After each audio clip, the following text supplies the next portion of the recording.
Hammaga assalomu alaykum. Toshkent shahrida Hasti Imom majmuasida biz. Majmua oldida hozir Islom sivilizatsiyalar markazi qurilyapti. Juda katta hajmdagi, masshtabdagi joy. Bugun inshaalloh shu yerni ziyorat qilish bilan boshlanadi kunimiz. O'zbekiston musulmonlar idorasi.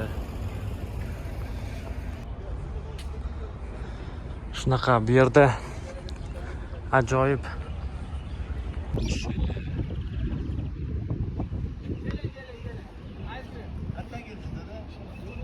turistlar ko'p. Minorani qarang, chiroyli.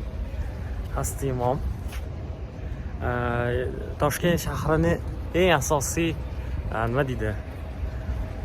Diqqatga sazovor yerlaridan biri hisoblanadi Hasti Imom majmuasi va uni oldida hozir juda ham chiroyli joy qurilyapti. Ya'ni bu Islom sivilizatsiyalar markazi. Mana ko'rinishi. Havo sentabr oyi, lekin juda ham issiq baribir. Hasti Imom jamisi. Chiroyli. Anti Toshkent City maydoni juda yirik bo'lgan bino qurilyapti. Kechasi juda ham chiroyli deydi. Hali to'la to'kis yakunlanmagan qurilishi. Landshaft, tashqari fasad qismlari qolgan. Inshaalloh maydon juda katta, ichida juda ko'p narsalar joylashgan.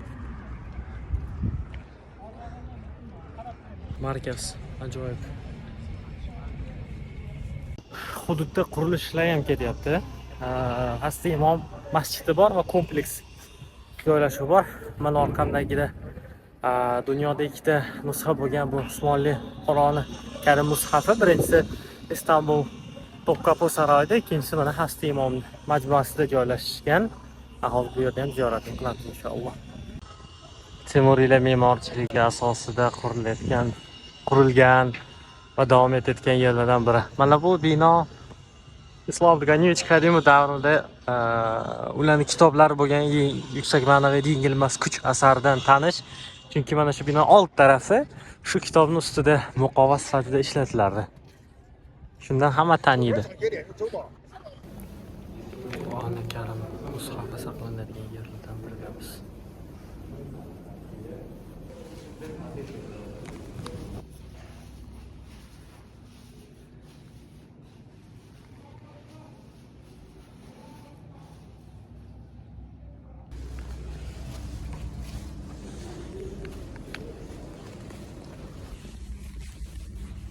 Qur'oni Karim mushaflari saqlangan. Mana yana bitta nusxa. Bu nusxa 1905-yili Sankt-Peterburgdan nusxa olingan varianti va keltirilgan bu. Bu yerda originali bor. U Samarqandga Amir Temur tomonidan olib kelingan asl nusxa. Yo'lda ko'rganingiz. Olddan olish mumkin emas video.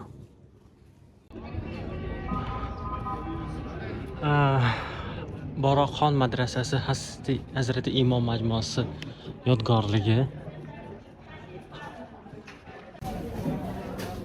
Yodgorlikka kirganda bu yerda har xil turli xil o'sha kerakli nima deydi? Suvenirlarmi, narsalarmi sotiladigan joylar. Hudud madrasani ya'ni o'sha arxitektor diqqatga sazovor yerlardan biri qilishgan. Mana shu ichkaridagi xonadonchalarda o'zbek millatiga doir bo'lgan turli xil suvenirlar, rasmlar, kiyimlar, ya'ni urf-odatlarga oid narsalar sotiladi. Bu yerdan hozir ichkariga kiramiz. Bismillah. Mana. Va alaykum assalom. Hasti Imom masjidi. Xonaqoh deydimi? Chiroyli. Juda ham chiroyli masjid. Masjid